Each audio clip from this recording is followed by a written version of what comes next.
Well, good morning. Here's the rear housing from the Windolph in the basement on the bench. One way to get a clean bench is build a new one. I'm gonna, on the way down here, shaking it around, getting it down here, the brake band on that end must have came loose because now it turns. So now I have to start working on figuring out how to get it apart. Like I say, I think I got to pull those pins out here, but I'm also going to get this stop off of here because I'm thinking that the fork that pulls the clutch, disengages the clutch, that this will have to rotate enough for the fork to come off to pull a piece out the end here. So I'm going to get at it and see what I find out. You can see they had rubbers between that seat tank and the housing. And maybe that was to help absorb the shock a little bit to the seat to the driver. I don't know how much it would do, but they had them in there. Now these are loose. I'm going to take those off.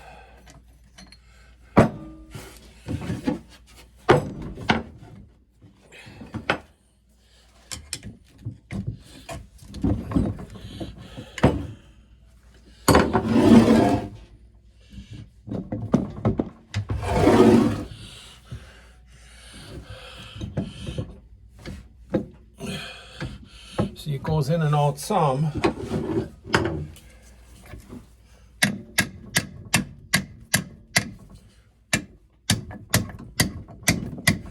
Try and loosen this up some.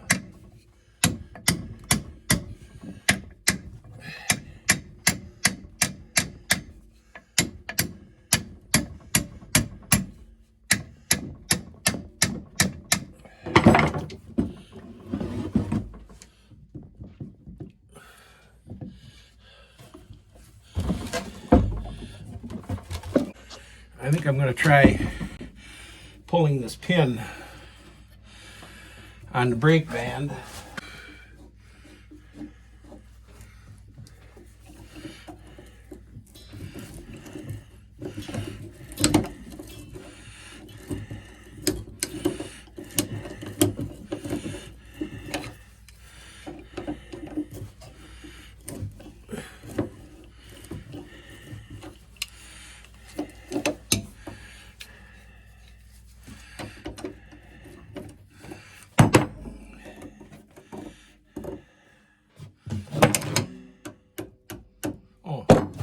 Cotter pin moves. Now they should be able to pull out.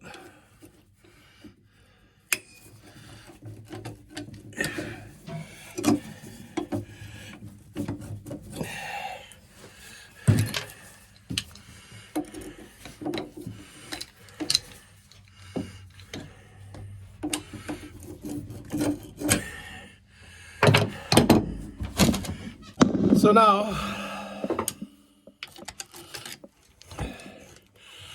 I think I'll try getting this pin out that holds the brake pedal. That'll probably be a little tougher.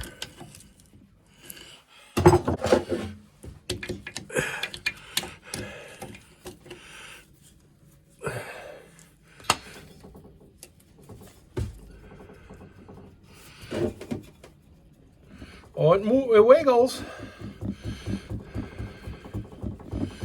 You know how that is. Generally, that's the hardest part if they're stuck.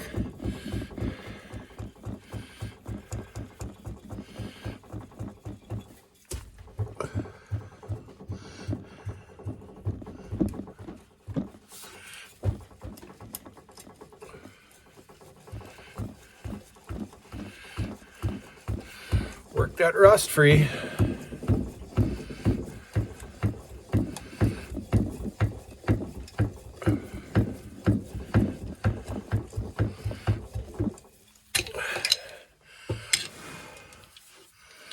I wonder if the cotter pin will pull.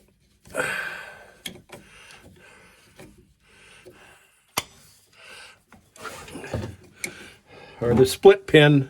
No, I don't know a split pin. I don't know what's actually the correct name. I've called them cotter pins for years. I think most people do.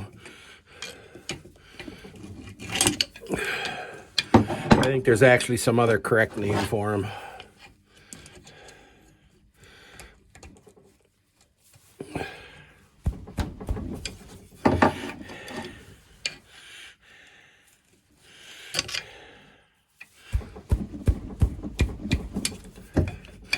It's coming. Well, that came out.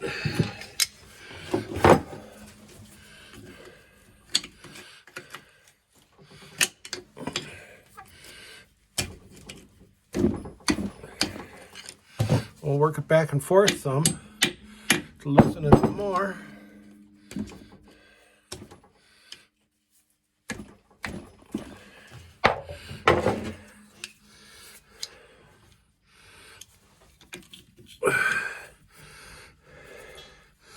Now with it pushed out some, we'll twist it some more to work rust loose.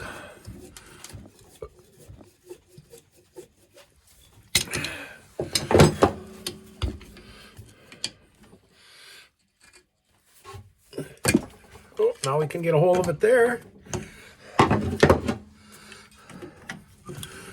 Well, should never speak too soon. But I think that's coming out way easier than I thought it was going to.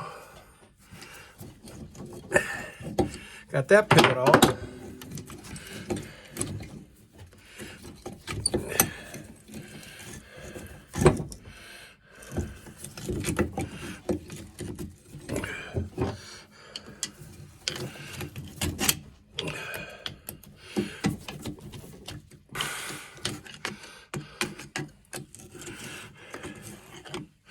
Now let's see if, I wonder if that brake band will go around that drum, or if you got to get the drum out of the way first.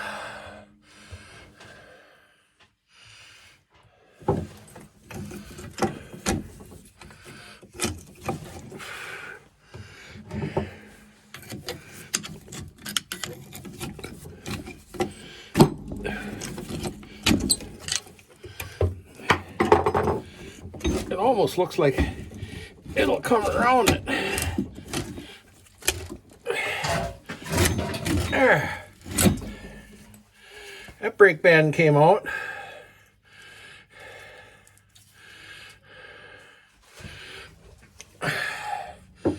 I have woven lining, so I'll be able to put new lining on there.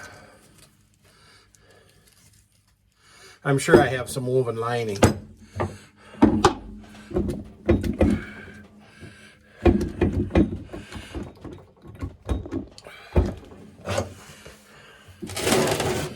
So now you can see the brake drum down in here. Now this is where I'm thinking that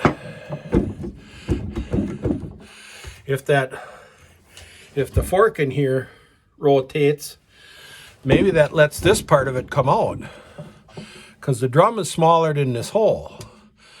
And maybe it has a spline part into the clutch that comes out of the center of the clutch. It fits out through this hole. So I think I get some work on getting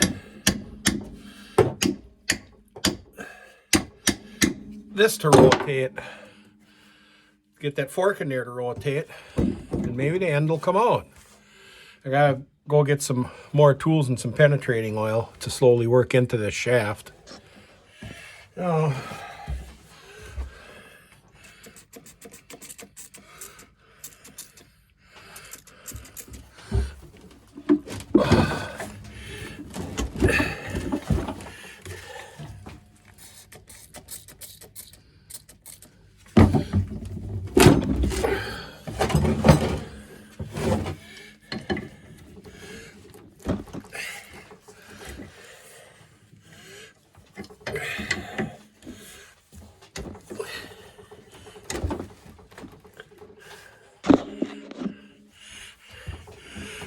Now it's, as I'll say to patients,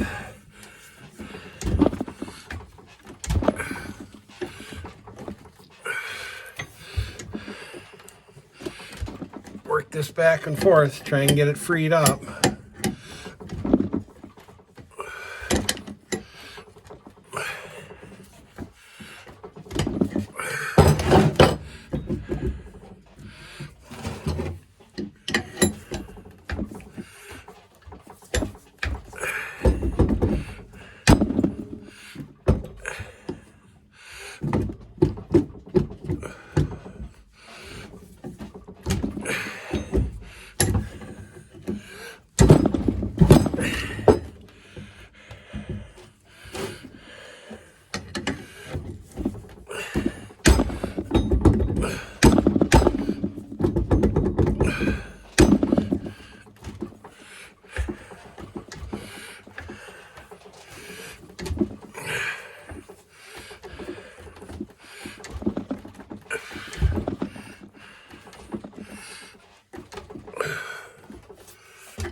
working it back and forth does affect how far it'll move in and out.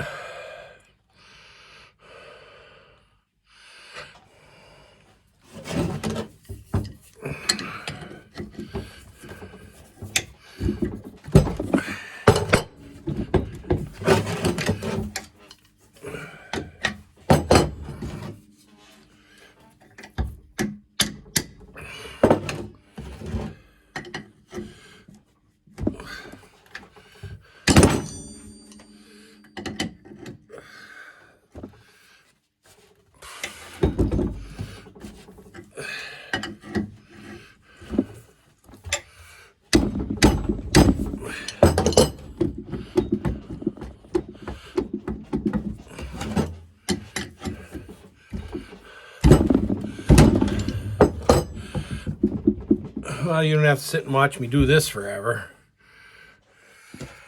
Well, I turned it upside down and put penetrating oil in the pivots on both sides. Let it upside down for a while, let that soak in.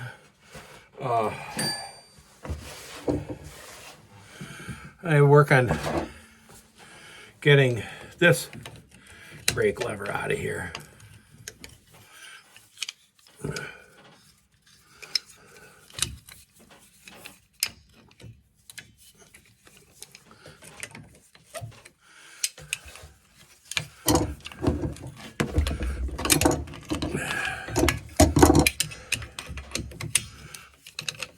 Pin turns, the cotter pin turns in the hole. That's always a good sign.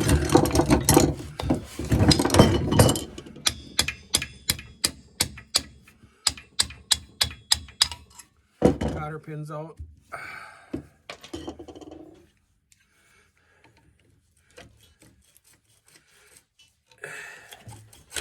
Pin came out easily.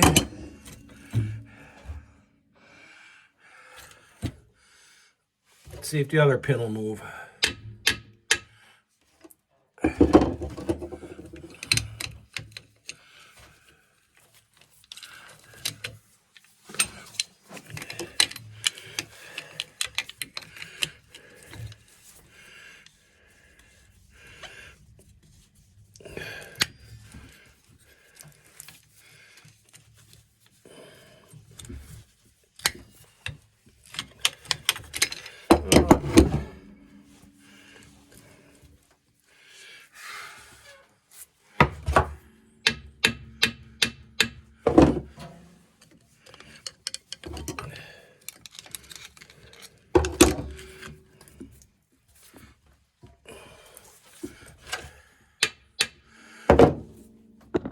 I think it's going to be tough, right?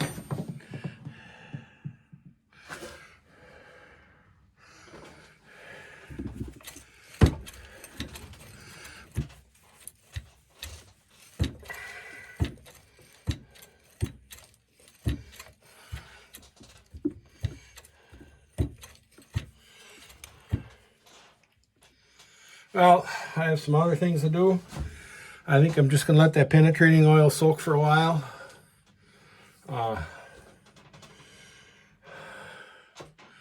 So when they do turn, they get lubricated a little bit as they turn. So I'll be back. Now here I am again. I can see in there better now. Remember the other day I took one of these pins out, and I must have just got lucky that that one was facing there. I haven't been able to get any of the other ones. I've tried on a few to move, but I'm certain those pins have to come out so that this is the pressure plate that gets pulled back by that fork in there. So I'm sure I have to pull those pins so that pressure plate can be pulled back. And then I think this part of the clutch, or pull that pressure plate back. Then I think maybe you get the clutch pack out one piece at a time. And then this flange would come off of the spline there. It's loose on there. And after all that's out of the way, then I think this part of it with the pressure plate and the throwout bearing would come out through the housing here. And those look like they're going to be tough. I'm going to put some heat on these, try and get them out in one piece. But if worse comes to worse, I'll have to go in here with a Sawzall blade or a slitting disc and cut those bolts or they aren't bolts, they're pins, and make new pins to put it together. And by the way these flex, I'm thinking these are the fiber discs, and the steel ones would be the spline, probably spline ones that fit on the hub that drives out to the final drive. And if these are bad or get destroyed, just eyeballing, they look to be about close enough to the same diameter that I might be able to modify some clutch plates from an old Harley, you know, because I had knucklehead and flathead, and I have old clutch plates. And they look, or maybe even some Sportster plates. The early dry Sportster plates might be about that diameter that I can drill holes in them and modify them to use for fiber discs. But I think these ones with the holes in it would be the fiber discs, because you can see how they flex like that they're just fiber with no steel in them at all. So I'm going to let it for now today. I got some other things I have to get to. I don't know if I'm going to get at this again today, but I'll let you hear, and thanks again for watching.